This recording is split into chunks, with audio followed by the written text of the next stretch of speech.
মহামান্বিত সেই সত্তা যার হাতে সর্বময় কর্তৃত্ব রাজত্ব পাওয়ার ক্ষমতা, তিনি হলেন সব বিষয়ের উপরে ক্ষমতাবান। আমি যে কথা বলতে চাচ্ছিলাম বাজান, পুরো পৃথিবীর ক্ষমতা আল্লাহ তাআলা চারজন মানুষকে দিয়েছিলেন। এর মধ্যে দুইজন ইমানদার আর দুইজন হলো কাফের। দুইজন ইমানদারের মধ্যে একজনের নাম হলো নবী সুলাইমান। সুবহানাল্লাহ। নবী সুলাইমান আলাইহিস সালামকে আল্লাহ রাব্বুল আলামিন পুরো পৃথিবীর রাজত্ব বাদশাহী দান করেছিলেন। সুন্দর একটা তক্তের সিংহাসন আল্লাহ তাআলা দিয়েছিলেন। বাতাসকে অর্ডার করা মাত্রই সেই তক্তের সিংহাসন পয়গম্বরের যেখানে ইচ্ছা করতেন সেখানে ওরায় নিয়ে যাইতেন। বলেন সুবহানাল্লাহ। একটু জোরে কোন সুবহানাল্লাহ। এখন জাহাজ গাড়ি হাওয়াই চলে, ওগো কলেরই বিধান। একদিন বিনা কলে হাওয়াই চলত নবী সুলাইমান, মোরা সেই মুসলমান। নবী সুলাইমান আলাইহিস সালামকে আল্লাহ রাব্বুল আলামিন পুরোটা পৃথিবীর রাজত্ব কর্তৃত্ব দান করেছিলেন। নবী সুলাইমানের ইতিহাস ঘটনা যদি বলতে চাই সারা রাত চলে যাবে, বলা শেষ হবে না বাজান গো আমার। তাহলে এক নাম্বার, নবী সুলাইমান আলাইহিস সালামকে আল্লাহ তাআলা পুরো পৃথিবীর রাজত্ব বাদশাহী দান করেছিলেন। আর দুই নাম্বার, একজন ইমানদার যাকে আল্লাহ তাআলা পুরো পৃথিবীর ক্ষমতা দিয়েছিলেন, যেই বাদশার নাম বাদশা জুলকারনাইন। আল্লাহু আকবার বলেন। এই পৃথিবীর ভূখণ্ড এক নয় দুই নয়, আল্লাহ তাআলা 1600 বছর হায়াত দিয়েছিলেন। সূর্য উদয় হইতে সূর্য অস্তগামী পর্যন্ত, পূর্ব থেকে পশ্চিম পর্যন্ত পুরোটা পৃথিবীর রাজত্ব বাদশাহী আল্লাহ তাআলা বাদশা জুলকারনাইনকে দিয়েছিলেন। এজুজ মাজুজের ঘটনা আপনারা অনেকে শুনেছিলেন। তাদের জন্য যে বিশাল প্রাচীর নির্মাণ করে দিয়েছিলেন যেই বাদশা, সেই বাদশার নাম বাদশা জুলকারনাইন। আল্লাহু আকবার। তার ঐতিহাসিক কিছু সফর আছে যেগুলো নিয়ে আলোচনা করলে সারা রাত চলে যাবে, আলোচনা শেষ হবে না। ওই দিকে যাওয়ার কোনো সুযোগ নেই। আমার একটা টার্গেট আছে, ওই জায়গায় যেতে হবে। দিল দিয়ে কথাগুলো বোঝার চেষ্টা করবেন। এক নাম্বার, নবী সুলাইমান আলাইহিস সালামকে আল্লাহ তাআলা পুরো পৃথিবীর রাজত্ব বাদশাহী দান করেছিলেন।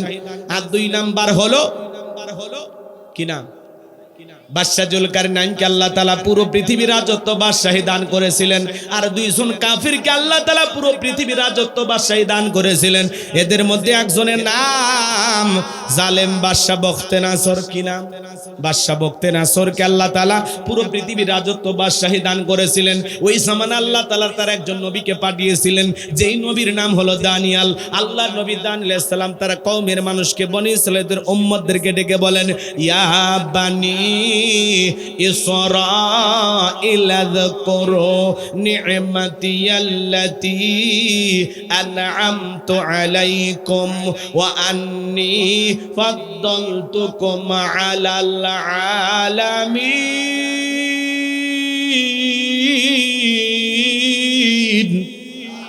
আল্লাহর নবী দানিয়াল আলাইহিস সালাম ডেকে বলেন, ও বলে ইসরাঈল উম্মতেরা, তোমরা দাম্ভিকতা করো না, অহংকার করো না।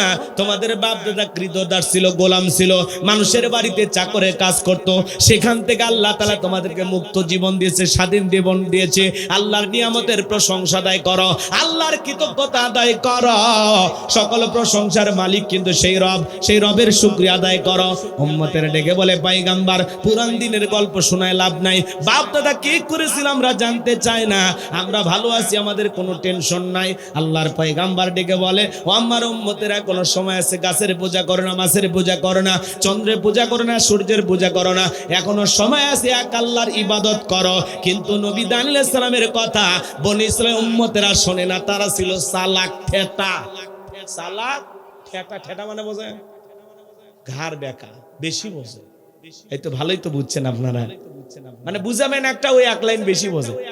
আল্লাহ নবী যদি বলতো আযাব আসবে, কয় আযাব আগে নিয়ে আসেন দেখি, মানে এরকম চালাক ছিল। কথা কি বুঝতে পারতেছেন? আল্লাহ নবী দানিয়াল আলাইহিস সালাম সকালে দাওয়াত দেয়, বিকালে দাওয়াত দেয়, সন্ধ্যায় দাওয়াত দেয়, কোনো মতেই তারা দাওয়াত গ্রহণ করে না। লম্বা ঘটনা, লম্বা ইতিহাস, সংক্ষিপ্ত করে একটু বলে দেওয়া যায় বাজান গো আমার। আল্লাহ নবী দানিয়ালের কথা যখন তারা কোনো মতেই গ্রহণ করলো না, পরিশেষে আল্লাহ নবী দানিয়াল ডেকে বলে, ও বনি ইসরাঈল উম্মতেরা শোনো, ও আমার জাতির মানুষেরা, কওমের মানুষের শোনো, কোনো মানুষ যদি দাম্ভিকতা করে, অহংকার করে, খোদাদ্রোহী হয়ে যায়, আল্লাহ তাআলা তখন ওই কওমের মানুষের উপরে দুই ধরনের ধরনের আযাব আর গজব পাঠায়। এক নাম্বার হলো আসমান জমিনের গজব দিয়ে আল্লাহ তাদেরকে ধ্বংস করে দেয়, আর না হয় তাদের ভাগ্যে জালেম শাসক পাঠাইয়া দেয়। জনগণ হবে যেমন, দেশের নেতাও হবে তেমন। এই যে এটা আসল জায়গা, একটু অপেক্ষা করেন। কষ্ট হচ্ছে? ভালো করে বোঝার চেষ্টা করবেন বাজান গো আমার। আল্লাহ তাআলা তখন ওই কওমের উপরে জালেম বাদশা বখতে নাসরকে পাঠায়া দিল।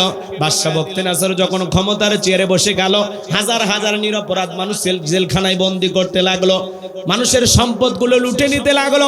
শুধু তাই নয়, আল্লাহর নবী দানিয়েল আলাইহিস সালাম সহ তার ৭০,০০০ উম্মতকে জেলখানায় বন্দী করলো। আল্লাহর নবী কোন জায়গায়? জেলখানায়। জোরে বলেন কোন জায়গায়?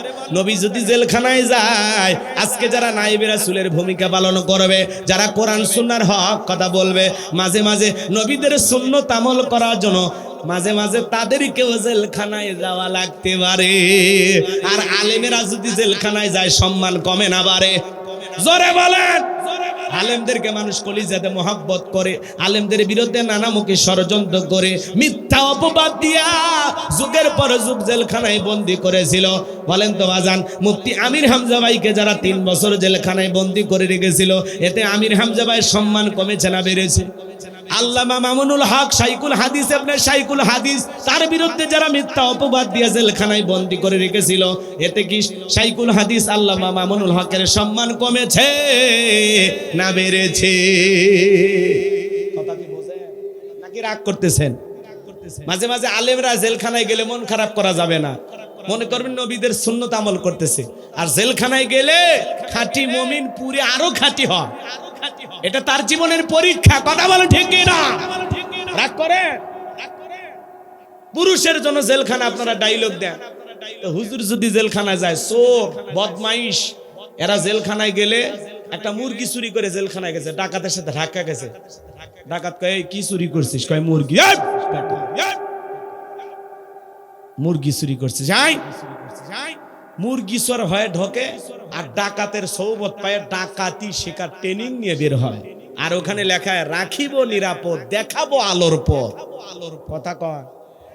আর জেলখানায় এক মহিলা খাবার নিয়ে গেছে, হাড্ডি চেনেন না, হাড়ের ভিতরে ইয়াবা ট্যাবলেট ঢুকে নিয়ে গেছে। মানুষ কি আপডেট হয়ে গেছে। কয়েকদিন আগে দেখলাম এক লোক মাথার আলগা চুল লাগায় না ভাই, চুল কথা কন না কে, এই চুল লাগাছে আলগা চুল, চাচা এর ভিতরে ইয়াবা ট্যাবলেট ঢুকে দিছে। মানুষ কি মানে মানুষের মাথার বুদ্ধি দেখে অবাক হয়ে যাবেন। মানুষের এত বুদ্ধি, হাই রে, মাথার চুলের ভিতরে ইয়াবা ট্যাবলেট নিয়ে ঘুরতেছে। আর পুলিশ কেমনে যে টের পায়, এরাও এক জিনিস। হ্যাঁ কে ভাই কি কন? মাথার চুলতে ইয়াবা ট্যাবলেট, সেই খবরও পুলিশ জানে। কি মনে করেন তাহলে? রাগ করতেছেন? রাগ করবেন না ভাইয়ের আমার, মন খারাপ করবেন না। এরকম মাঝে মাঝে দেখবেন লাইয়ের ভিতরে, কুমড়ার ভিতর, তরমুজের ভিতরে ইয়াবা ট্যাবলেট। হাই রে, মানুষ এত চালাক। কথায় আছে শিয়ানার ওপরও শিয়ানা থাকে। কথা কন ঠিক কিনা? শেরের ওপর শশের আছে না? তো তোমরা 2 নাম্বারই করতে যা যত পদ্ধতি ব্যবহার করবা ওইটা জানা আছে। কথা কন।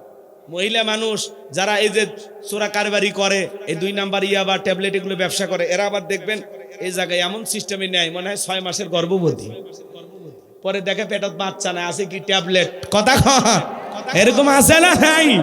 রাগ করতেছেন মনে হয়, মন খারাপ করবেন না ভাইয়ের আমার। এজন্য চোর ডাকাত বদমাইশ যদি জেলখানায় যায়, মানুষ তাদেরকে ঘৃণা করে, কিন্তু আলেমেরা যদি জেলখানায় যায়, তাদের সম্মান কমে না বাড়ে। আলেমদেরকে মানুষ কলিজা দিয়ে মহব্বত করে। হেরে যাবে ওদের হিংসা, জিতে যাবে আমাদের ভালোবাসা। ডক্টর মিজানুর রহমান আজারি ভাই 4.5 বছর বাংলাদেশের বাহিরে ওরা রেখেছিল, দেশে আসতে দেয় নাই, দেশের মানুষটাকে দেশে প্রবেশ করতে দেয় নাই। আজকে ডক্টর মিজানুর রহমান আজারি ভাই 4.5 বছর পরে বাংলাদেশে এসে এমন এক ইতিহাস সৃষ্টি করেছেন। লক্ষ লক্ষ মানুষ পঙ্গপালের মতো, পাগলের মতো তার মাহফিলে কোরআনের কথা শোনার জন্য যায়। বীরের বেশে বাংলাদেশে ফিরে এসে কোরআনের কথা বললেন। আর যারা তাকে আসতে বাধা দিয়েছিল, তারা চোরের মতো পালিয়ে গেছে। আলেমদের সাথে লাগতে আসবেন না। কথা কন। মন খারাপ করেন নাকি? সামনের দিকে যায় ভাইরা আমার, আল্লাহর নবী দানিয়েল জেলখানায়, কথা মনে আছে না নাই? উম্মতকে ডেকে বলে, কি ব্যাপার, কই গেল তোমাদের দাম্ভিকতা, কই গেল অহংকার, কই গেল টাকার বয়রায়, কই গেল ভালো থাকার দিনের বড়ায়? এই দিনের ভয় তো আমি তোমাদেরকে দেখাই দিয়েছিলাম। উম্মতরে ডেকে বলে, পয়গাম্বার যা করেছি ভুল করেছি, এখন থেকে আর ভুল করব না, আজ থেকে আপনি যা বলবেন আমরা তাই শুনবো।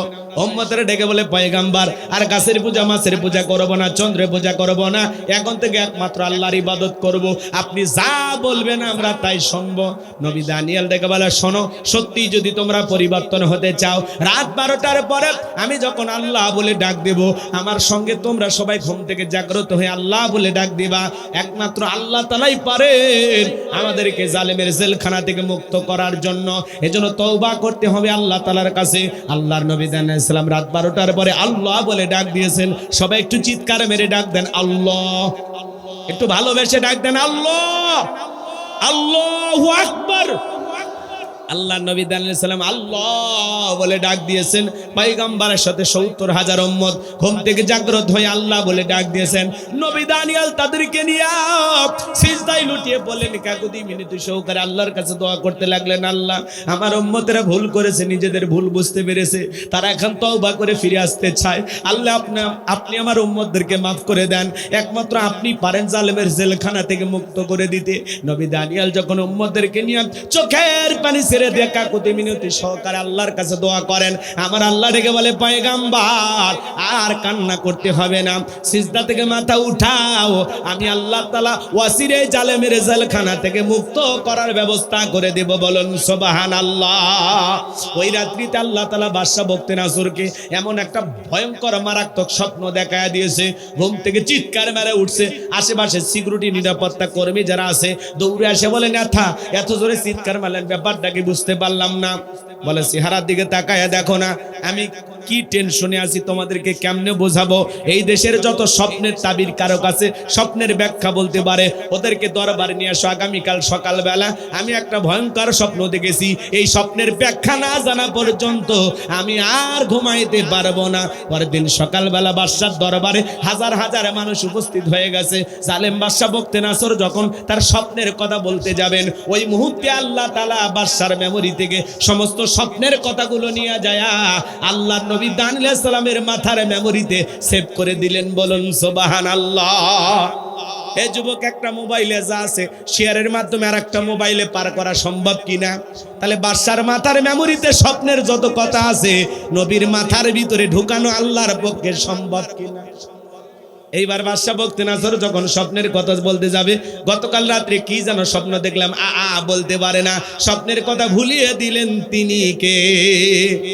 এইবার বাদশা বখতিয়ানাসর মুহূর্তের মধ্যে ডায়লগ পরিবর্তন করে বলে, শোনো, গতকাল রাত্রে স্বপ্নে কি দেখেছি, স্বপ্নের কথাও তোমাদেরকে বলতে হবে, স্বপ্নের ব্যাখ্যাও বলতে হবে। জনগণ ডেকে বলে, বাদশা এ তো পাগলামি কথা, স্বপ্ন দেখেছেন আপনি, আমরা কিভাবে বলবো? বাদশা কি স্বপ্ন দেখেছে দেশের জনগণ কি জানে? এটা কি বলা সম্ভব? রাগ করেন? আপনার স্বামী স্ত্রী এক খাটে ঘুমান না আলাদা? বলতে শরম লাগে, কি কষ্ট পান? স্বামী স্ত্রী আপনারা এক খাটে ঘুমান, আপনার বউ স্বপ্নে আপনাকে বাদ দিয়ে আর একটা ছেলের হাত ধরে যদি পার্কে ঘোরাঘুরি করে, আপনি যদি টের পান কি করবেন? একজন কয় সেই পিটাবো, মানে আপনার অভ্যাস আছে নাকি? পিটানোর দরকার নাই, বাপ রে বাপ, বউ পিটানো যাবে না। রাগ করতেছেন? বউ পিটানোর জিনিস না, বউ হলো ভালোবাসার জিনিস। কথা বলেন ঠিক কি না? কিন্তু সবাই ভালোবাসা পাওয়ার যোগ্য না। রাগ করতেছেন? এদিকে খেয়াল করেন আমার ভাইয়েরা, আমি গুনাহগার যে কথা বলতে চাচ্ছিলাম, দিল দিয়ে কথাগুলো বোঝার চেষ্টা করবেন। আপনার বউ স্বপ্নে কি দেখে আপনি জানেন না, স্বপ্ন তো স্বপ্নই, ওটাকে টের পাওয়া যায়। আবার আপনি স্বপ্নে আপনার বউকে বাদ দিয়ে আরেকটা মেয়ের হাত ধরিয়া, সাবিনা পার্ক না কি নামছে, হ্যাঁ ওই পার্কে যায় ঘুরতেছেন রাজশাহীতে, আপনার বউ যদি টের পাইতো, গোদাগাড়ি রাজশাহীতে কি পার্ক হয়েছে না, সকিনা পার্ক না, সাপিনা পার্ক, তো ওই জায়গায় যে আরেকটা মেয়ে কেনে ঘুরতেছেন, আপনার বউ যদি টের পাইতো কি করতো? ছাঁটা দিয়ে ফিটায় ঘর থেকে বাইর করে দিত। কথা কন্টে কেনা, স্বামী কি স্বপ্ন দেখে বউ জানে না, বউ কি স্বপ্নে দেখে স্বামী জানে না। স্বপ্ন তো স্বপ্নই, যুবকেরাও কিন্তু স্বপ্ন দেখে, কথা কয় না। অবিবাহিত যুবক ঘরের দেয়ালে দেখবেন খালি নায়িকাদের ছবি, টলিউড হলিউড বলিউড যা আছে সব নায়িকাদের ছবি দিয়ে সাজানো আছে। ঘুমানোর আগে নায়িকাদের চেহারার দিকে তাকায় আর বলে, আরে এরকম একটা বউ যদি পাইতাম জীবনটা ধন্য হয়ে যেত। ঘুমের ঘরে থেকে নায়িকার বুকের ওপর, কথা কোন ঠিক কিনা? যুবক আছে না, এখনকার যুবকেরা হলো স্মার্ট, বাপ রে বাপ। আগে চিঠি লিখতো মানুষ, প্রেম করতো, ভয় পাইতো, এই চিঠি মায়ের হাতে পড়ে না নির হাতে না মেয়েটার হাতে, ভয় পাইতো। আর এখন ডাইরেক্ট খালি এসএমএস চলতেছে, সারা রাত জায়গা জায়গা, কথা কন। এখনকার যুবকের আপডেট হয়ে গেছে। কলেজে পড়তে গেছে, বান্ধবীর চেহারাটা মলিন হয়ে গেছে, বলে তোমার চেহারা মলিন দেখলে ভালো লাগে না, তুমি দাঁড়াও আমি একটা কচি ডাব নিয়ে আসি।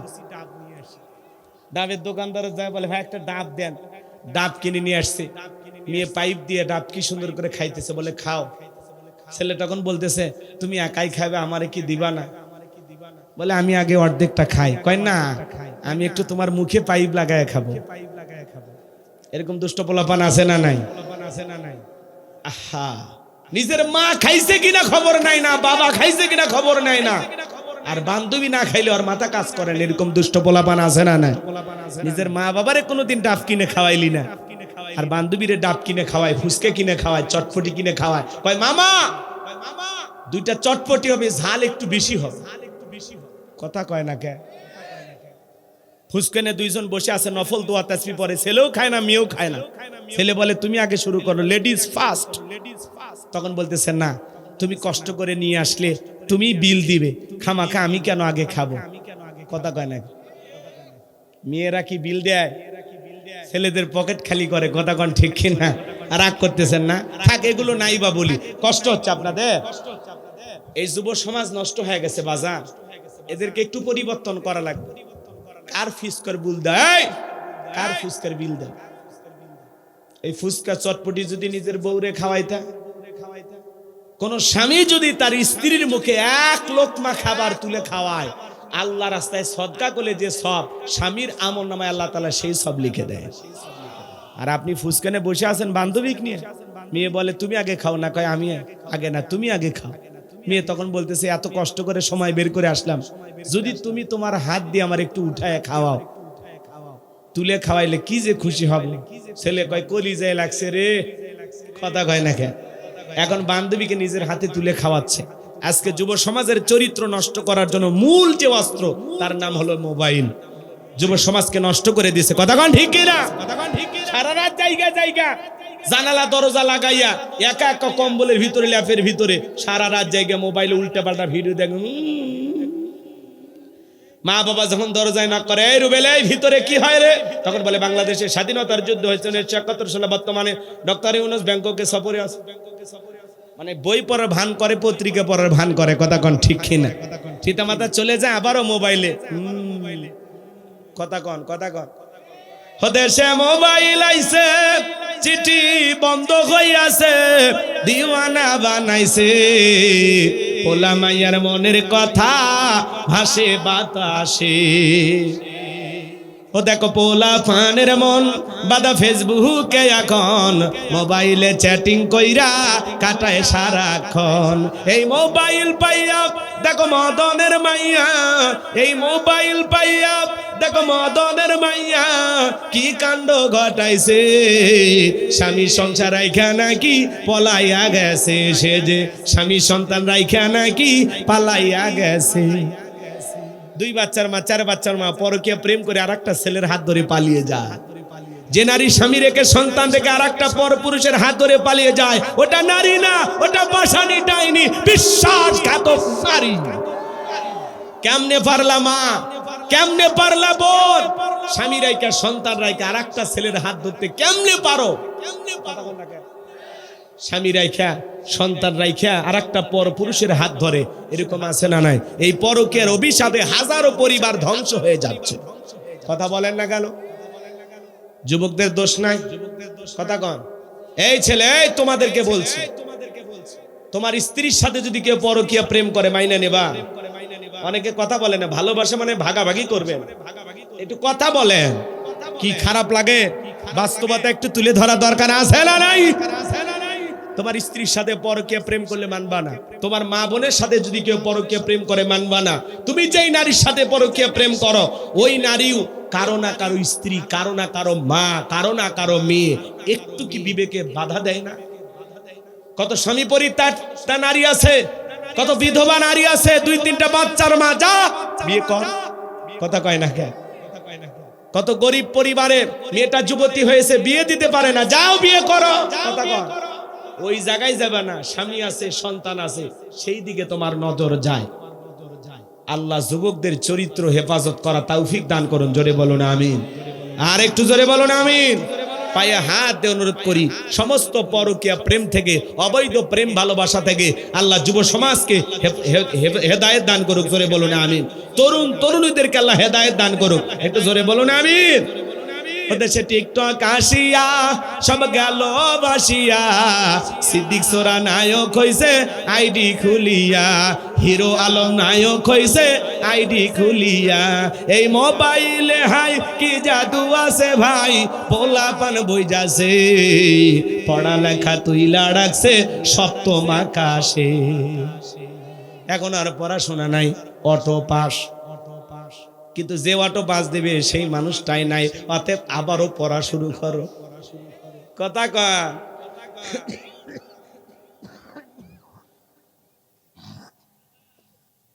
যিনি তোমাদেরকে অটো পাস করায় দিবে তিনি তো নাই, অতএব ভালো হয়ে যাও। আল্লাহ যুবকদের হেদায়েত দান করো। কোন কোন যুবক আছো বিয়ের আগে কোনো অবৈধ প্রেম ভালোবাসা করবা না, মা বাবার পছন্দের মেয়েকে বিবাহ করবা? হাত তুলে দেখাও, হাত তুলে দেখাও। কি রাজি আছেন তো? ইনশাআল্লাহ। এক চাচাও হাত তুলছে। এই বয়সে রিস্ক নেন না, চাচি যদি এই ভিডিও দেখে বাড়িতে আর যাইতে দেবেন। আল্লাহ যুবকদের হেদায়েত দান করুক, জোরে বলেন আমিন। কথা মনে আছে না নাই? এ বাজান গো আমার, যে কথা আমি বলতে চাচ্ছিলাম, বাদশা ডেকে বলে শোনেন, আমি স্বপ্নে কি দেখেছি স্বপ্নের কথাও বলতে হবে, স্বপ্নের ব্যাখ্যাও বলতে হবে। জনগণ ডেকে বলে বাদশা, এটা তো আমাদের পক্ষে বলা সম্ভব নয়। বাদশা ডেকে বলে কেন, তোমরা নাকি গায়েব জানো? বলেন তো বাজান, আল্লাহ ছাড়া দুনিয়ার কোনো মানুষ কি গায়েব জানে? গায়েবের এলেম আছে কার কাছে? আমাদের সমাজে কিছু ভণ্ড পীর বের হয়, ওরা বলে আমরা গায়েব জানি, আলিফ লাম মিম, এগুলোর অর্থ কোনো আলেম ওলামা জানে না, আমরা জানি। যেই পীর সাহেব বলবে আমি গায়েব জানি, ওরে নিয়ে যাবেন অন্ধকার রুমের ভিতরে, আচ্ছা তারে পিঠা মনে থাকবে তো ইনশাআল্লাহ? আমার ভাইয়েরা দিল দিয়ে কথাগুলো বোঝার চেষ্টা করেন। এইবার বাদশা বক্তে নাসর ডেকে বলে, আমি তোমাদের 7 দিনের আলটিমেটাম দিলাম, এই 7 দিনের মধ্যে আমি স্বপ্নে কি দেখেছি স্বপ্নের ব্যাখ্যাও বলতে হবে এবং স্বপ্নের কথাও তোমাদেরকে বলতে হবে। জনগণ ডেকে বলে বাদশা 7 দিন কেন, 7 বছর সময় দিলে আমাদের পক্ষে বলা সম্ভব নয়। সমস্ত জনগণেরা চলে গেল, জেলার এইবার জেলখানা দিয়ে ঘুরতেছে। আল্লাহ নবী দানিয়েল ডেকে বলে জেলার, দেখে মনে হয় টেনশনে আছেন। সমস্ত ঘটনা খুলে বলার পরে আল্লাহ নবী ডেকে বলে জেলার, তুমি তোমার বাদশার কানে খবর পৌঁছায় দাও, তোমার বাদশা স্বপ্নে কি দেখেছে আর এই স্বপ্নের ব্যাখ্যা কি হবে, দুইটাই আমার জানা আছে, জোরে কোন মারহাবা। এইবার জেলার যায় বলে বাদশা, আপনার টেনশনের ঔষধ পাওয়া গেছে, আপনি স্বপ্নে কি দেখেছেন আর এই স্বপ্নের ব্যাখ্যা কি হবে? জেলখানা একটা কয়েদি আছে নাম দানিয়াল, সে ব্যাখ্যা জানে, তাই নাকি? বলে হ্যাঁ ঠিক আছে, যাও বাজানকে নিয়ে আসো। আল্লাহ নবী দানিয়ালকে যখন বলা হলো বাদশা তোমাকে ডেকেছে, আল্লাহ নবী দানিয়াল ডেকে বলে শোনো, বাদশার সামনে যাইতে রাজি আছি, আমার একটা শর্ত আছে, আমার 70,000 উম্মতকে আগে জেলখানা থেকে বের করে দেওয়া লাগবে, সবার শেষে আমি বের হব। চিৎকার মেরে বলুন সুবহানাল্লাহ। নেতৃত্ব যদি শেখা লাগে, নেতাগিরি যদি শেখা লাগে, নবীদের কাছ থেকে শেখা লাগবে। আপনি যাত্রার পিছনে মিছিল করতে যান, নওগাঁ শহরে মিছিল করতে গেছেন, নেতা ভাইসি একখান ট্যাবলেট খান, ট্যাবলেট খান, ট্যাবলেট খান, যেখানে আমরা আছি সেখানে ট্যাবলেট খান, কবরে তোমরা কেন ওপরে? নেতার সাথে মিছিল করতে যায়, পুলিশ এসে 105 জনকে ধরে নিয়ে গেল, নেতা সহ। নেতার তো সকাল বিকাল জেলখানায় ঢোকে আর বের হয়, মামু খালুর অভাব নাই। কিন্তু আপনি গরিব মানুষ, রিক্সা চালান, ভ্যান চালান, মাঠে ময়দানে কাজ করেন। আপনার নেতা যদি আপনাকে ভালোবাসতো, ডেকে বলতো শোনো, আমার কর্মীরা আমাকে মোহাব্বত করে মিছিল করতে আসছে, একদিন রিক্সা না চালাইলে ওদের বাড়িতে আগুন জ্বলে না, পরিবারের মুখে খাবার উঠবে না। আমার একটা কর্মী জেলখানায় থাকা অবস্থায় আমি নেতা বাহিরে বের হব না, তারা হলো সত্যিকারের নেতা। আর আপনাকে বিপদে ফেলে নেতা জেলখানা থেকে বের হয়ে আসে, আপনার পরিবারের মুখে খাবার নাই, বউ বাচ্চা কান্নাকাটি করে, জামিনে আপনাকে সারা দিয়ে লক্ষ লক্ষ টাকা খরচ করে। কথা কন। অতএব সেই নেতা আপনার বিপদে পাশে দাঁড়াবে, আপনার সুখে দুঃখে পাশে দাঁড়াবে, আপনার দুঃখ দেখে কাঁদে, আপনার সুখ দেখে হাসে, এমন নেতার পিছনে দৌড়ান লাগবে। যাত্রার পিছনে দৌড়ে বউ বাচ্চা বিপদে ফেলার কোনো দরকার, বুঝতে শুনে পা ফেলবে। কি বলেন? খালি যাত্রার পিছনে স্লোগান দেন না। বল্টু ভাইয়ের চরিত্র ফুলের মতো পবিত্র, নামাজ পড়া এক ওয়াক্ত, গাঁজা খায় 5 ওয়াক্ত, বুমচুরিতে পাকাপোক্ত, শয়তানের 1 নাম্বার ভক্ত, হুজুরদের জন্য খুবই শক্ত, চুষে খাই গরিবের রক্ত। পোস্টারে লেখা আছে গরিবের বন্ধু, ভোট দিয়ে দেখেন গরিবের কয় নাম্বার শত্রু। কথা কন না কে? এজন্য যাত্রার পিছনে দৌড়ান যাবে না, ভালো মানুষ দরকার। কথা কন, সৎ যোগ্য নামাজি আল্লাহওয়ালাদেরকে দরকার। কথা বলেন, কথা যেন মনে থাকে, অল্পতে বুঝে নেবেন, বেশি গভীরে না যাওয়াই ভালো। আমার ভাইয়েরা, দিল দিয়ে কথাগুলো বোঝার চেষ্টা করবেন। আমি গুনাহগার যে কথা বলতে চাচ্ছিলাম, এইবার জেলার আইসা বলতেছে বাদশাহ যে আপনার স্বপ্নের ব্যাখ্যা জানে, তার একটা শর্ত আছে, তার 70,000 লোক জেলখানা আছে, তাদেরকে ছেড়ে দেওয়া লাগবে। এইবার বাদশাহ ডেকে বলে, জেলার ওই যুবক, ওই ছেলেটা যদি বলে এই জেলখানা কেন, তামাম পৃথিবীর জেলখানার আসামি ছেড়ে দিতে রাজি, বাজান যা বলে তুমি তাই করো, জোরে কোন মারহাবা। এইবার আল্লাহ নবী দানিয়েল আলাইহিস সালামের সমস্ত উম্মতদেরকে জেলখানা থেকে বের করে দেওয়া হলো। আল্লাহ নবী দানিয়েল আলাইহিস সালাম যখন বাদশার দরবারে প্রবেশ করবেন, দরবারে প্রবেশের নিয়ম হলো যত মানুষ দরবারে প্রবেশ করে মাথাটা নত করে প্রবেশ করা লাগে, কিন্তু আল্লাহ নবী দানিয়েল কি কোনো জালেমের কাছে মাথা নত করতে পারে? ইয়্যাকা না'বুদু ওয়া ইয়্যাকা নাস্তাঈন, আমরা তোমার ইবাদত করি, তোমার গোলামি করি, সাহায্য তোমার কাছে চাই, আল্লাহ ছাড়াই মাথা দুনিয়ার কারো কাছে নত করা যাবে না। দেহটাকে আঁটোসাঁটো করলেন, মাথাটাকে উঁচু করে সুন্দর করে দরবারে প্রবেশ করলেন। এমন দৃশ্য দেখার পরে বাদশা বক্তে নজর ডেকে বলে, বাজান যত মানুষ আমার দরবারে প্রবেশ করে মাথা নত করে, তুমি কেন মাথা নত করলা না? আল্লাহ নবী দানিয়েল আলাইহিস সালাম ডেকে বলে, আপনার স্বপ্নের কথা যে আমার মাথার মেমোরিতে সেভ করে দিয়েছে, তার কথা হলো তাকে সারা দুনিয়ার কারো কাছে মাথা নত করা যাবে না। আমি যদি মাথা নত করতাম, আপনার মতো যদি স্বপ্নের কথা ভুলিয়ে দিত, আপনি টেনশনে মারা যেতেন, আমাকে মেরে ফেলতেন। তখন ডেকে বলে, বাজান আসলেই তোমার মাথায় বুদ্ধি আছে, তুমি একটা জ্ঞানী মানুষ, জোরে কোন মারহাবা। কথাগুলো বোঝার চেষ্টা করবেন। এইবার বাদশা বক্তে নজর নিজে চেয়ার থেকে উঠলেন, আর আল্লাহর নবী দানিয়েল আলাইহিস সালামকে চেয়ারে বসায়া দিলেন। তাহলে জেলখানা থেকে বের করে চেয়ারে বসায়া দেন, তিনি কে? সে আল্লাহ আজও আছে না নাই? বয়সটা মনে একটু বেড়ে গেছে, একটু জোরে কর না নাউজুবিল্লাহ। রাগ করে?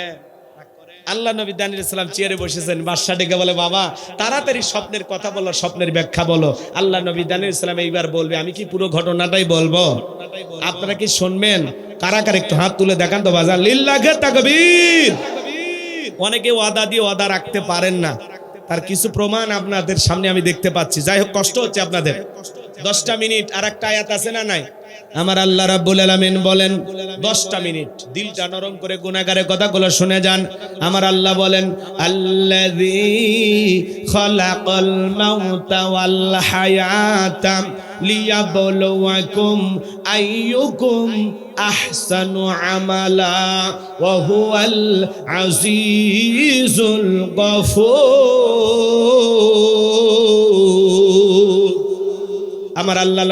আমার আল্লাহ রাব্বুল আলামিন ডেকে বলেন, আল্লাযী খলাকাল মাউতা ওয়াল হায়াতা, যিনি সৃষ্টি করেছেন মৃত্যু আর জীবন, লিয়াবলুয়াকুম আইয়ুকুম আহসানু আমালা।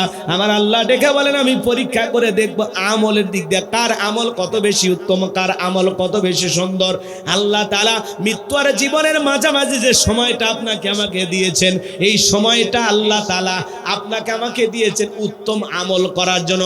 দুনিয়া হলো পরীক্ষা দেওয়ার জায়গা। কি দেওয়ার জায়গা? ফলাফল পাওয়া যাবে কোথায়? আখিরাতে। দুনিয়াতে কোনো ফলাফল নাই। ফলাফল কোন জায়গায়? আর এদিক খেয়াল করেন, আমরা যদি আল্লাহর গোলামি সঠিকভাবে করতে পারি, এই গোলামির বেতন হিসাবে, ফলাফল হিসাবে আল্লাহ তাআলা আপনাকে আমাকে দেবেন জান্নাত। বলুন সুবহানাল্লাহ। দিল দিয়ে কথাগুলো বুঝবেন, অন্তরটা একটু নরম করেন। আয়াতের শুরুতে আল্লাহ কি বলেন? আল্লাযী খলাকাল মাউতা ওয়াল হায়াতা, যিনি সৃষ্টি করেছেন মৃত্যু আর জীবন। সর্বপ্রথম আল্লাহ তাআলা মৃত্যুর কথা কেন বললেন? বাজান গমার, পৃথিবীর যত ক্ষমতাধর নেতা হোক, বলেন তো মৃতকে জীবিত করার ক্ষমতা কোন নেতার আছে? যারা শহীদ আবু সাঈদের বুকে গুলি চালিয়েছিল, যেই নেতারা বড় বড় কথা বলেছিল, একটা শহীদ আবু সাঈদকে ফিরে দেওয়ার ক্ষমতা কারো আছে? জোরে বলেন আছে? ভাইরা আমার, দিল দিয়া কথাগুলো বোঝার চেষ্টা করবেন। আমি যে কথা আপনাদের উদ্দেশ্যে বলতে চাই, গভীর মনোযোগ দিবেন। আল্লাযী খালাকাল মাউতা ওয়াল হায়াতা, যিনি সৃষ্টি করেছেন মৃত্যু আর জীবন। সর্বপ্রথম আল্লাহ তাআলা মৃত্যুর কথা কেন বলেন বাজান? এই দুনিয়াতে আসার একটা সিরিয়াল আছে, যাওয়ার কিন্তু কোনো সিরিয়াল নাই। দাদা আসছে, দাদার পরে বাবা আসছে, বাবার পরে আমি আসলাম, আমার পরে আমার সন্তানেরা আসলো। কিন্তু যাওয়ার বেলায় দাদার আগে নাতি চলে যায়, বাবার আগে সন্তান চলে যায়, বাবার কাঁধে সন্তানের লাশ। এটা হলো দুনিয়ার সব চাইতে ভারী বোঝা। আজকে বগুড়া শহরের ধনুটে নতুন একটা জায়গা নাম দিয়েছে জাপলং। কথা কি বোঝেন নাই? এই জায়গায় একটা ছেলে গোসল করতে গিয়া পানিতে ডুবে মারা গেছে। তার মা বাবারা হাজারি কান্নাকাটি, চোখের পানি ছেড়ে দিয়ে কান্নাকাটি করতেছে। বাবা সন্তানের লাশ ধরে হাউমাউ করে কাঁদে, সন্তান পানিতে ডুবে মারা গেছে। আজকেই বগুড়া ধনুটের খবর বাজান গো আমার। মা কান্না করে, বাবা কান্নাকাটি করে। বাবা মা জীবিত থাকা অবস্থায় সন্তানটা যদি মারা যায়, এই দুঃখ, এই কষ্ট, এই ব্যথা মা বাবা সারা দুনিয়ার কেউ বুঝতে পারবে না। সন্তানের কাঁধে লাশ, বাবার কাঁধে সন্তানের লাশ, এটা দুনিয়ার সব চাইতে ভারী বোঝাই, বোঝার বহন করা যায় না।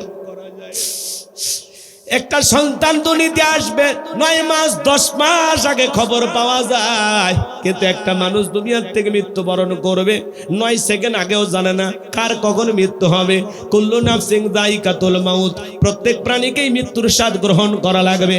দুনিয়া থাকার জায়গা না, সবাইকে বিদায় নিয়ে চলে যাওয়া লাগবে। মৃত্যুর স্বাদ হলো 2 প্রকারের, মিষ্টি খাইলে মিঠা লাগে, নিম পাতা খাইলে যেমন তিতা লাগে। যারা ইমানদার, যারা হলো নেক আমল করেছে, আল্লাহর প্রিয় গোলাম হয়েছে, তাদের মৃত্যুটা হবে মিঠা। মায়ের কোলে দুধ পান করতে করতে শিশুটা যেমন ঘুমের মধ্যে চলে যায়, যারা ইমানদার তারা তেমনি ভাবে দুনিয়ার থেকে বিদায় নেবে, টেরও পাবে না। বলুন সুবহানাল্লাহ। কিন্তু যারা আল্লাহর অবাধ্য গোলাম, নাফরমান বেঈমান, এদের মৃত্যুর যন্ত্রণা বড় ভয়ঙ্কর। পা থেকে মাথা পর্যন্ত রুহটা ছুটাছুটি করবে। দেখেন না, চোখগুলো বড় বড় করে পেশাব পায়খানা করে দেয়, গালি দিতে দিতে মারা যায় কত মানুষ। মৃত্যুর স্বাদ গ্রহণ করে দেখে মনে হয় আহারে কি ভয়ঙ্কর ভাবে বিদায় নিতেছে। এ বাজার, আজ হোক কাল হোক আপনাকে আমাকে মৃত্যুবরণ করতে হবে, দুনিয়া থাকার জায়গা না। হে যুবক, আল্লাহ তাআলা বলেন আইনামা তাকুনু ইদরিকুমুল মাউতু ওয়ালাউ কুনতুম ফি বুরুজিম মুশাইয়াদা। সূরা নিসার ৭৮ নম্বর আয়াত। আল্লাহ ডেকে বলেন, যেখানে থাকো, যে অবস্থায় থাকো, মৃত্যু তোমাদেরকে ধরবেই। মৃত্যু থেকে পালানোর কোনো রাস্তা খোলা নাই। আল্লাহ নবী ইদ্রিস আলাইহিস সালামকে জিজ্ঞাসা করা হয়েছিল, ও আল্লাহ নবী ইদ্রিস, মৃত্যুর যন্ত্রণা আপনার কাছে কেমন মনে হয়েছে? আল্লাহর নবী ইদ্রিস আলাইহিস সালাম ডেকে বলেন, জ্যান্ত ছাগলের গা থেকে চামড়া খসাইলে ছাগলের যেমন কষ্ট হয়, মৃত্যুর যন্ত্রণা আমার কাছে তেমনি কষ্টকর মনে হয়েছে। আমার ভাইরা, মৃত্যুর যন্ত্রণা কত ভয়ঙ্কর, কত কঠিন। বিশ্ব নবীর ইন্তেকালের সময় ফাতেমা চোখের পানি ছেড়ে দিয়ে কান্না করেন। নবী আমার ডেকে বলে, মা ফাতেমা, তোমার চোখের পানি আমার সহ্য হয় না মা, তোমার কানটা আমার মুখের কাছে লাগায়া দাও। নবীজি ফিস ফিস করে কি যেন বললেন, হযরতে ফাতেমার কান্না বন্ধ হয়ে গেল। আম্মা জান আয়েশা জিজ্ঞাসা করেন, আমার মেয়ে ফাতেমা, তোমার আব্বা জানি কি এমন বলেছে মা, যার কারণে তোমার কান্না বন্ধ হয়ে গেল? হযরতে ফাতেমা ডেকে বলেন, আম্মা জান, আমার বাবা বলেছেন, বাবার ইন্তিকালের পরে সর্বপ্রথম বাবার সাথে আমার সাক্ষাৎ হবে। জিবরাইল আসলেন, নবীকে সালাম দিলেন, আসসালামু আলাইকুম ইয়া রাসূলুল্লাহ, ইয়া হাবিবাল্লাহ। আল্লাহ তাআলা আপনার শরীরের অবস্থা জানতে চেয়েছেন। আল্লাহ জানার পরেও জানতে চায়। নবী আমার ডেকে বলে, জিবরাইল, আগের চাইতে অনেকটা ভালো আছি আলহামদুলিল্লাহ। কিছুক্ষণ পরে আসমান থেকে জিবরাইল আবার আসলেন, ডেকে বলে নবী গো, আসমান থেকে আজকে আমি একা আসি নাই, আর একজন ফেরেশতা এসেছেন যার নাম হলো মালাকুল মউত, আপনার অনুমতির অপেক্ষায় দাঁড়িয়ে আছেন। নবী আমার অনুমতি দিলেন, মালাকুল মউত ভিতরে প্রবেশ করলেন, নবীকে সালাম দিলেন, ডেকে বলেন নবী গো, আপনি যদি অনুমতি দেন তাহলে আপনার রূহটা বের করব, আর আপনি যদি অনুমতি না দেন তাহলে আমি ফেরত চলে যাব। আমার আল্লাহ ডেকে বলেছেন, যতদিন আমার বন্ধুর মনে চায় ততদিন আমার বন্ধু দুনিয়ার জমিনে থাকবে। ও নবী, আপনি যদি অনুমতি দেন তাহলে আপনার রূহটা আমি বের করব। বিশ্ব নবী ডেকে বলে মালাকুল মউত, আর কি কোনোদিন আসবা না? বলে আবারও আসবো, যেদিন আল্লাহ তাআলা আমাকে পাঠাবেন। নবী আমার ডেকে বলে মালাকুল মউত, আর আসতে হবে না, তুমি তোমার দায়িত্ব পালন করতে পারো। এইবার নবীর রূহটা বের করার জন্য যখন মালাকুল মউত বুকের উপরে দুইটা হাত রেখে দিয়েছেন, নবী আমার ডেকে বলে মালাকুল মউত রে, আর সহ্য করতে পারি না, তাড়াতাড়ি আমার বুকের উপর থেকে হাতটা সরায়া দাও। নবী চোখের পানি ছেড়ে দিয়ে কান্না করেন, আর ডেকে বলেন, এই যদি হয় মৃত্যুর যন্ত্রণা, আমার উম্মতেরা সহ্য করতে পারবে না। মালাকুল মউত ডেকে বলে নবী বিশ্বাস করেন, এই পৃথিবীর সবচাইতে কম কষ্ট দিয়া আপনার রূহটা আমি বের করার চেষ্টা করতেছি। আমার আল্লাহ বারবার বলেছেন মালাকুল মউত রে, আজকে এমন একজন মানুষের কাছে যাবি, আমি আল্লাহ যারে বড় বেশি ভালোবাসি, খবরদার মালাকুল মউত বেয়াদবি যেন না হয়। বিশ্বাস করেন গো নবী, আপনার রূহটা বের করার জন্য আমি পৃথিবীর সবচাইতে বেশি সতর্কতা অবলম্বন করে আপনার রূহটা বের করার জন্য আমি চেষ্টা করতেছি। দ্বিতীয়বার যখন হাতটা রেখে দিলেন, নবী আমার চোখের পানি ছেড়ে দিয়ে কাঁদেন, আর ডেকে বলেন মালাকুল মউত, আর সহ্য করতে পারি না, হাতটা সরায় না। এই যদি হয় মৃত্যুর যন্ত্রণা, আমার উম্মতেরা সহ্য করতে পারবে না। মৃত্যুর আগে উম্মতের কথা বলে না, বলুন সুবহানাল্লাহ। ডেকে বলে মালাকুল মউত, আমারে ওয়াদা দাও, আমার উম্মতের রূহটা বের করার সময় কষ্ট দিবা না। ডেকে বলে নবী, আপনার উম্মতের মধ্যে যারা আপনার আদর্শ মোতাবেক চলবে, ও নবী আল্লাহর বিধান মোতাবেক চলবে, যারা হবে নেককার মুমিন মুত্তাকি, কথা দিলাম গো নবী, তাদের রূহটা বের করার সময় ইহসান করব, তাদের কম কষ্ট দিয়ে আমি রূহটা বের করার চেষ্টা করব। নবী আমার ডেকে বলে মালাকুল মউত, যখন তুমি আমার বুকের উপরে হাত রেখে দিয়েছো, মনে হয় উহুদ পাহাড়টা আমার বুকের উপরে চেপে ধরা হয়েছে। এইবার তৃতীয়বার যখন হাতটা রেখে দিলেন, নবীজির রূহটা যখন বের হয়ে যাবেন, মৃত্যুর সময় নবী কয়েকটি কথা বললেন, উম্মতের উদ্দেশ্যে বলে গেলেন, আমার উম্মতেরা আসসালাত আসসালাত, আমার উম্মতেরা নামাজ নামাজ। নবীজির রূহটা বের হয়ে যাচ্ছে, ওই সময়ও উম্মতদেরকে বলে গেলেন আসসালাত আসসালাত আসসালাত, আমার উম্মতেরা নামাজ নামাজ নামাজ নামাজ। নবীর জীবনের শেষ কথাটা কি আমরা আমল করতে পারবো? আজকের মাহফিল থেকে কারা কারা আছেন যে হুজুর আজকে থেকে ওয়াদা দিলাম জীবনে কোনোদিন 5 ওয়াক্ত নামাজ আর ছাড়বো না? কারা কারা হাত তুলে ওয়াদা দেন? নামাজ পড়বেন তো ইনশাআল্লাহ? আল্লাহ আমাদের সবাইকে 5 ওয়াক্ত নামাজি বানায় দেন। জোরে বলেন আমিন। আর একটু জোরে বলুন আমিন। হাত নামান ভাইরা আমার, এই দুনিয়া থাকার জায়গা না। বাল তুসিরুনাল হায়াতাদ দুনিয়া ওয়াল আখিরাতু খায়রু ওয়া বাকা। তোমরা দুনিয়ার জীবনকে প্রাধান্য দিচ্ছ, অথচ আখিরাতের জিন্দেগিগুলো চিরস্থায়ী। যেই জীবনের শুরু আছে শেষ নাই, এই দুনিয়ার জীবন আজ হোক কাল হোক শেষ হয়ে যাবে। আমরা বেঁচে আছি, এটাই অস্বাভাবিক। মৃত্যু হবে, এটাই স্বাভাবিক। দুনিয়াতে কেউ থাকবে না, সবাইকে যেতে হবে। দুনিয়া থাকার জায়গা না। বিল্ডিং আমারও যতই গড়েন, যতই টাকার মালিক হন, যমুনা গ্রুপের মালিক বিদায় নিয়েছে, আপনাকে আমাকে বিদায় নিতে হবে। এমপি মন্ত্রী মারা যায়, রাজা বাদশাহ মারা যায়, আপনাকে আমাকেও যেতে হবে। দুনিয়া থাকার জায়গা না। সবার জন্য একই কাপড়ের কাপড়, সবার জন্য 3.5 হাত ঘর। কথা বলেন ঠিক কিনা? দুনিয়া থাকতে পারবেন না। কার জন্য এত ইনকাম করতেছেন, কার জন্য এত টাকা পয়সা, কিসের বাহাদুরি, সব শেষ হয়ে যাবে। কথা বলেন ঠিক কিনা? আজকে মরলে কালকে 2 দিন, পরের দিন কেউ কাঁদেবে না। যাদের জন্য করলা কামাই মরলে তারা চিনবে না। আজকে মরলে কালকে 2 দিন পরের দিন কেউ কাঁদবে না। যাদের জন্য করলা কামাই মরলে তারা চিনবে না। থাকতে সময় করো আমল, ঈমান করো খাঁটি, তোমার আমার শেষ ঠিকানা 3.5 হাত মাটি। তোমার আমার শেষ ঠিকানা 3.5 হাত মাটি। আজকে দুনিয়ার লোভে পড়ে খেলতামাশায় ব্যস্ত থাকি। আহারে, বাজারে যায়, আজান হয়, কিছু মানুষ মসজিদে যায়, আর আমরা দুনিয়ার বাজার নিয়ে ব্যস্ত থাকি। মসজিদ আজান হয়, কিছু মানুষ মসজিদে ঢোকে, আর আমরা দুনিয়ার ক্ষেত খামার নিয়ে ব্যস্ত হয়ে থাকি।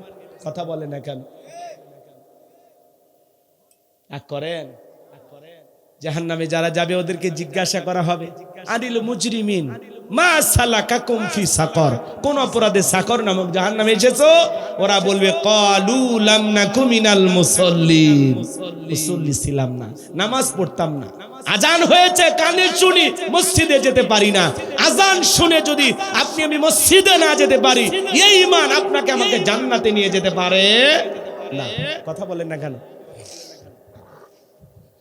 অনেকেরই খারাপ লাগতেছে, ওয়াজ লম্বা হয়ে গেলে অনেকের কষ্ট হয়। 1টা 2টা আসি হুজুর, আবেগ বেশি, কষ্ট হচ্ছে। বলেন তো বাজান, যেতে হবে না? এই যে এই জায়গায় বসে আছেন, এখান থেকে বাড়ি পর্যন্ত পৌঁছাইতে পারবেন, গ্যারান্টি আছে? এই যে আমি যে কথা বলতেছি, আগামী কালকের মাহফিলে যেতে পারবো, কথা বলতে পারবো, এই গ্যারান্টি আছে? নাকের ডোগায় মৃত্যু, চোখের পলকটা ফেললাম, দ্বিতীয়বার পলকটা ফেলার আল্লাহ তাআলা তৌফিক দিলে দিতেও পারে। হঠাৎ করে মৃত্যু চলে, কত দুর্ঘটনা দেখেন না, মানুষটা রাস্তায় দাঁড়িয়েছে, আহারে আর একটা গাড়ি এসে মেরে দিল, লোকটা ভাবেনি যে আমি এই জায়গায় দাঁড়িয়েছি, এখানে আমার মৃত্যু হবে। বলেন, এগুলো ঘটনা দেখতেছেন না আপনারা? সিসি ক্যামেরায় দেখতেছেন। আর এক হোটেলে আল্লাহর বান্দা খাবার অর্ডার করেছে, খাবারে টেবিলে খাবারও পৌঁছে গেছে, এখন শুধু চামচটা দিয়ে মুখে তুলবে, ওই সময় মৃত্যুর কোলে ঢুলে পড়লো। এটাই তো মৃত্যু, এটাই তো জীবন, এভাবেই তো চলে যেতে হবে। কথা বলে ঠিক কিনা?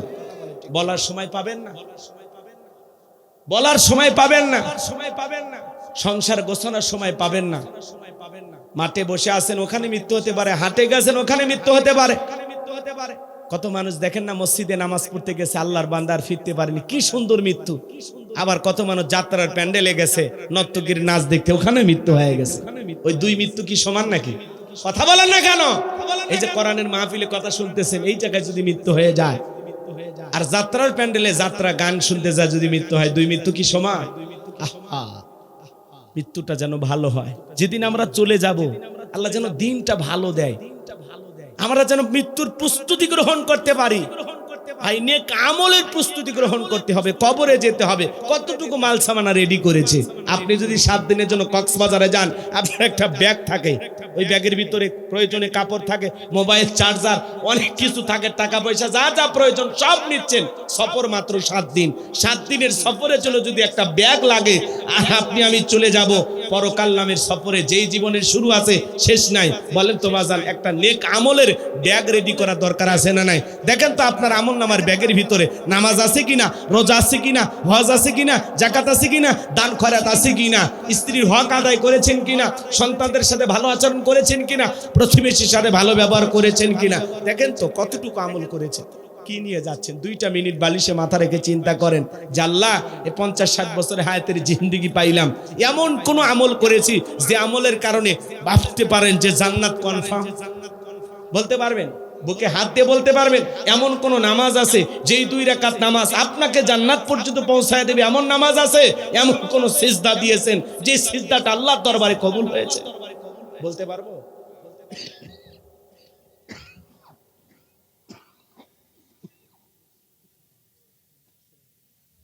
আমার ভাইয়েরা, এই জন্য বলতে চাই, আসুন না, আজকে কি বার? কথা কয় না, আজকে কি বার? শুক্রবার। আজকে যখন আমরা বাড়িতে চলে যাব, ফজরের নামাজের সময় আমাদের ঘুম ভাঙবে, এমনও সময় হতে পারে আজকের মাহফিলের কোন শ্রোতা ফজরের নামাজের সময় মসজিদের মাইকে এলান হবে, এই গ্রামের অমুক ব্যক্তি মারা গেছে, ইন্না লিল্লাহি ওয়া ইন্না ইলাইহি রাজিউন। গত বছর এই মাহফিলে শ্রোতা ছিল, আজকে কবরে শুয়ে আছে। কথা বলেন না কেন? এটাই তো জীবন। দুনিয়া থাকতে দেবে না, স্বার্থের দুনিয়া কেউ কাউকে জায়গা দেবে না। দুনিয়াতে থাকার কোনো সুযোগ নাই, সবাইকে যেতে হবে। আপনি যেদিন মৃত্যুবরণ করবেন ওই দিনও আপনার লাশটা রেখে মানুষ খাওয়া দাওয়া করবে। আপনি যেদিন মারা যাবেন ওই দিন আপনার স্ত্রী খাবার খাবে, আপনার সন্তান খাবার খাবে। পাশের প্রতিবেশীরা রান্না করে নিয়ে এসে বলবে, তোমার মা মারা গেছে, তোমার বাবা মারা গেছে, তুমি তো না খেয়ে আসো। বাবা আমি একটু রান্না করে নিয়ে আসছি, একটু খাও। চাচা নিয়ে আসবে রান্না করে, বরফ নিয়ে আসবে রান্না করে, খালা নিয়ে আসবে রান্না করে। আরে ভাই, যেদিন মারা গেছে ওই দিনও কয়েক দল মানুষ আপনার মুখে খাবার তুলে দেওয়ার জন্য খাবার নিয়ে আসবে। আগে যা খান তার চাইতে বেশি খাইতে পারবে। এই তো জীবন। কথা বলেন না কেন? কি মনে করেন আপনার মৃত্যুর 7 দিন পার না হতে আপনার সন্তানের মুখে হাসি ফুটবে আর আপনার কথা চিন্তা করবে না? আপনার মৃত্যুর 7 দিন পার না হতে আপনার স্ত্রী ঠোঁটে লিপস্টিক লাগায় ঘুরবে। কথা বলেন না কেন? কি মনে করেন আপনার জন্য পুরো দুনিয়াটা থেমে থাকবে? ভুল ভাবতেছেন, ভুল। আপনি মারা গেলেও সব আপন গতিতে চলবে। আপনার জন্য দুনিয়ার কোনো কিছু থেমে থাকবে না, কোনো কিছু থেমে থাকবে না। কথা বলেন ঠিক কিনা? আমরা বেশি প্রাধান্য দিতে গিয়ে আমরা আখিরাতকে দূরে ঠেলে দিয়েছি। আসুন না আখিরাতকে কাছে টানি, দুনিয়াকে দূরে ঠেলে দিই। আল্লাহ পাক আমাদের সবাইকে নেক আমলের প্রস্তুতি গ্রহণ করা তৌফিক দান করুন। একটু চিল্লায় বলুন আমিন। তাহলে আল্লাহ বলেন লিয়াবলুয়াকুম আইয়ুকুম আহসানু আমালা। আমি আল্লাহ পরীক্ষা করে দেখব কার আমল কত বেশি উত্তম। যার আমল ভালো তার আখিরাত ভালো, যার আমল খারাপ তার আখিরাতটা হয়ে যাবে বরবাদ। কথা বলেন ঠিক কি না? এই জন্য নেক আমলের প্রস্তুতি গ্রহণ করতে হবে। বিশ্বনবী বলেন কয়লা রাসূলুল্লাহি সাল্লাল্লাহু আলাইহি সাল্লাম ইন্নামাল কুবুরু রাউদাতুম মিন রিয়াদিল জান্নাহ আও হুফরাতুম মিন হুফারিন নার। রাহু তিরমিজি। বিশ্বনবী ডেকে বলেন যে ব্যক্তির আমল ভালো মৃত্যুর সঙ্গে সঙ্গে আল্লাহ তাআলা তার কবরটাকে জান্নাতের বাগান বানায় দিবেন। বলুন সুবহানাল্লাহ। আর যে ব্যক্তির আমল খারাপ আও হুফরাতুম মিন হুফারিন নার, তার কবরটা হয়ে যাবে জাহান্নামের আগুনের গর্ত। একবার যদি কারো কবর জাহান্নামের আগুনের গর্ত হয়ে যায় তার বাঁচার কিন্তু কোনো উপায় নাই। নবী আমার এক জায়গায় বসা, আসমান থেকে জিবরাইল আসলেন, ডেকে বলেন নবী গো এই মুহূর্তে একটা আওয়াজ হইল, আপনি কি শুনতে পাইছেন? আমার নবী বলে হ্যাঁ আমি শুনতে পেয়েছি। জিবরাইল ডেকে বলেন নবী গো আজ থেকে 70 বছর আগে আল্লাহ তাআলা জাহান্নামের গর্তের মুখে একটা পাথর ছেড়ে দিয়েছেন। এই মাত্র জাহান্নামের তলদেশে পাথরটা পৌঁছাইলো। চিন্তা করেন বাজান, একটা পাথর ছেড়ে দিলে 70 বছর যদি সময় লাগে নিচে পড়তে, আল্লাহ না করুক আপনার আমার গুনাহের কারণে আসমান জমিনের মালিক আল্লাহ বেজার হইয়া একবার যদি জাহান্নামের আগুনের গর্তে ফেলে দেয়, আপনার আমার বাঁচার কিন্তু কোনো উপায় নাই। ইন্নাহা সাআত মুস্তাকাররাও ওয়া মুকামা। নিশ্চয়ই আবাসস্থল হিসাবে, বসতির জায়গা হিসাবে ওই জাহান্নাম একটা নিকৃষ্ট একটা স্থান, নিকৃষ্টতম একটা স্থান। জাহান্নাম সুখের জায়গা না, ওইটা হলো যন্ত্রণার কারখানা। যারা গুনাহে অন্ধকার কবরে যাবে, ওই কবরের ডানের মাটি বামে চলে যাবে, বামের মাটি ডানে চলে যাবে। এমন জোরে সাপ দেবে বাজান, এক পারজরের হাড় অন্য পাজরে ঢুকে যাবে। কবরে থাকা বিষাক্ত সাপ ছবল মারবে, পা থেকে মাথা পর্যন্ত বিষের যন্ত্রণায় দেহটা জ্বলে পুড়ে শেষ হয়ে যাবে।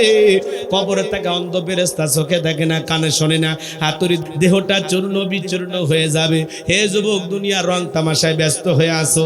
দেখলা না কয়েকজন যুবক ঈদের আনন্দে দেশি অস্ত্র নিয়ে নদীর বুকে গান বাজাইছে, বক্স বাজাইতেছে। সেনাবাহিনী যখন নৌকা নিয়ে গেল, ওই যুবকেরা গান বাজনা বাদ দিয়ে নদীর উপরে ঝেপে ঝেপে পড়লো। নিজেকে বাঁচানোর জন্য নদী সাঁতরায় পার হয়ে যাইতেছে। তুমি দুনিয়ার রং তামাশায় নদীর ভিতরে বক্স বাজাইতেছো, গান বাজাইতেছো, আর একটা সেনাবাহিনীর পুলিশের গাড়ি থেকে দৌড়ে পালায় গেলা। তুমি কি মনে করো দুনিয়াতে গান বাজাইতেছো? হয়তো বা দুনিয়ার পুলিশকে দেখে তুমি নৌকা থেকে লাফ দিতে পারো। কথা বোঝেন নাই? আপনারা ভিডিওটা দেখছেন না? যুবকেরা নদীর ভিতরে গান বাজাইছে, হই হুল্লার করতেছে, হাফ প্যান্ট পইরা গেঞ্জি পইরা দেশি অস্ত্র নিয়ে রং তামাশা করে নাচানাচি করতেছে। যখনই সেনাবাহিনী আসছে, সমস্ত যুবক নৌকা থেকে লাফায়া জান আগে বাঁচা। তো আল্লাহর ফেরেশতাদেরকে যদি এইভাবে দেখা যেত যে আমার আমলনামাগুলো লিখতেছে, তাহলে আপনি আমি সতর্ক হইতাম। কবরস্থানে পাশ দিয়ে হেঁটে যায় গান শুনতে শুনতে, কথা পাই শুনতে, একটু ভয় কাজ করে না। এখানে যে শুয়ে আছে এই গ্রামে বসবাস করত তোমার মতো যুবক, নাই, কবরে শুয়ে আছে। তোমাকেও যেতে হবে। আজকে দুনিয়া রং তামাশা গান বাজনা এগুলো নিয়ে ব্যস্ত আছি। কানে ইয়ারফোন লাগায় গান শুনতেছো, বলা যায় না ওই অবস্থায় তোমার মৃত্যু হতে পারে। তুমি বক্স বাজাইয়া বাসের উপরে লাফালাফি করতেছো, ওই অবস্থায় মৃত্যু হয়ে যেতে পারে। কথা বলেন ঠিক কিনা? কখন মৃত্যু হবে? হঠাৎ করে মরণটা চলে আসবে ভাই, বলা যায় না। কত নর্তকী নাচতে নাচতে মারা গেল, কত যুবক আনন্দ ফুর্তি করতে করতে মারা গেল। কথা বলে গেল কত যুবক এই যে দেখলেন না ঈদের দিনে ঈদের জামা কিনেছে, হারে ঈদের উৎসব করবে, গাড়ি দুর্ঘটনায় মারা গেল, নতুন জামা পরে আছে আর পাশে লাশটাও পরে আছে। কথা বলেন ঠিক কিনা? কত মানুষ ঈদ করতে পারলো না, শত শত প্রাণ রাস্তায় ঝরে গেছে, গাড়ি দুর্ঘটনায় মারা গেল। ওই মৃত্যু তোমার আমারও হতে পারে। কথা বলেন ঠিক কিনা? আজকের মাহফিল শুনতেছেন, কালকে আপনি আমি লাশ। যখন আপনি আমি মারা যাব, সবাই বলবে আব্দুল খালেক, আব্দুল মালিক, আব্দুল সাত্তার, গোলাম রব্বানী, রফিকুল ইসলাম, এগুলো বলবে না। সবাই বলবে লাশটা কোথায়? লাশ। মৃত্যু হওয়ার সাথে সাথে সর্বপ্রথম আপনার নামটাকে মুছে যাবে। কথা বলেন না কেন? সবাই আসবে আত্মীয় স্বজন আর বলবে কি লাশটা কোথায়, লাশটা কোথায়? কেউ বলবে না, কেউ বলবে না চেয়ারম্যান সাহেবের লাশটা কোথায়, কেউ বলবে না, সব শেষ। এই জন্য বাজান আসুন না একটু আল্লাহকে ভয় করি, পরকালকে ভয় করি, গান বাজনা ছেড়ে দেই, রং তামাশা ছেড়ে দেই, গুনাহ ছেড়ে দেই, বেনামাজি থাকবো না, নামাজি হব, বেপরদা স্ত্রীকে চালাবো না, পর্দায় রাখবো, ছেলে মেয়েদেরকে দিন শিখাবো। কথা বলেন না? আমরা এমন অভিভাবক হয়েছি, ছেলেটা আউল ফাউল চুলের কাটিং দেয়, কথা বলতে পারেন না, শাসন করতে পারেন না, ক্ষমতা নাই। মেয়েটা বেপরদায় চলাফেরা করে, কিছু বলতে পারে না। বিবিটা বেপরদায় চলাফেরা করে, কিছুই বলতে পারি না। আমরা মানে অসহায়। কিন্তু আসলে আপনি আমি পুরুষ হওয়ার চেষ্টা করি। কষ্ট পাইছেন? আমার কথায় কি আপনারা কষ্ট পাইছেন? ব্যথা পাইতেছেন? এই জন্য আসুন দুনিয়ার রং তামাশা কমাইয়া দিয়া আমরা পরকালকে ভয় করি, আল্লাহকে ভয় করি, নেক আমলের জিন্দেগি করি। কারা কারা নেক আমল করে কবরে যেতে চান, দুইটা হাত তুলে আল্লাহকে দেখান। আল্লাহ পাক আমাদের সবাইকে নেক আমল করা তৌফিক দান করুন। জোরে বলুন আমিন। আরো দুইটা ঘটনা বলার আমার ইচ্ছা ছিল, যেহেতু সময় নাই ওই দিকে আর আমি না যাই। যতটুকু বলেছি আল্লাহ যেন ততটুকুর উপরে আমল করা তৌফিক দান করেন। একটু জোরে বলুন আমিন। বাদশার ঘটনা আর হযরত আলীর ঘটনা মনে আছে আপনাদের? ওই দিকে আর যাওয়ার সুযোগ নেই, আধা ঘন্টা লেগে যাবে। হযরত আলীর কথাটাই 1 মিনিটে শেষ করে দিই। আলীর কথাটা দুইটারে একটা বলি বাবা। আর শোনেন, বাদশার ঘটনা বলতে গেলে আরো আধা ঘন্টা লাগবে। বেঁচে থাকলে আবারও কোথাও দেখা হবে ইনশাআল্লাহ। তাকবীর দা লিল্লাহে তাকবীর। মা বোন যারা আবার শুনতেছেন, মা আপনাদের কাছে আমার অনুরোধ, 4টি আমল করবেন। 1 নাম্বার হলো নামাজ, 2 নাম্বার রোজা, 3 নাম্বার ফরজ পর্দা, 4 নাম্বার স্বামীর খেদমত। এই 4টে আমলেই 8টা জান্নাতের দরজা খোলা। কথা বলেন ঠিক কিনা? আল্লাহ যেন মা বোনদেরকে আমল করা তৌফিক দান করেন। একটু জোরে বলেন আমিন।